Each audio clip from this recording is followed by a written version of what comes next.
At the headquarters of French far-right candidate Marine Le Pen, it's no secret which international leaders she admires. Her meeting last month with Russian President Vladimir Putin thrust the issue of French ties with the Kremlin into the campaign spotlight. Le Pen favours lifting sanctions on Russia, in place since the 2014 annexation of Crimea from Ukraine. But her campaign team insist that that doesn't make her pro-Russia. She hasn't received Vladimir Putin's backing for her campaign, she didn't ask for it, and she doesn't want it. She doesn't want the support of any foreign head of state.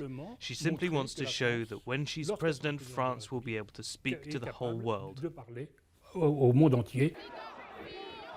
Scandal-hit right-wing candidate François Fillon favours closer cooperation with Moscow on the economy and on fighting terrorism. He also wants to lift the sanctions. And he's no stranger to working with Putin.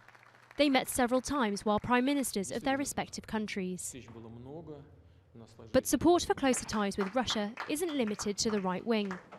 Far-left candidate Jean-Luc Mélenchon sees Russia as a way to stave off American imperialism. General de Gaulle got on with Stalin. He also got on with Mao.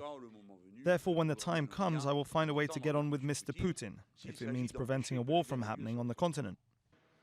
In the wake of Brexit and Donald Trump's election in the US, a victory for Fillon, Le Pen or Mélenchon is likely to further boost Russia's place on the international stage.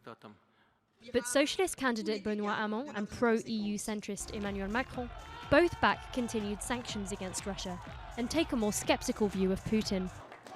Earlier this year, Macron went as far as accusing Russian state media of a smear campaign against him and pointing a finger at Russia over cyber attacks on his campaign website.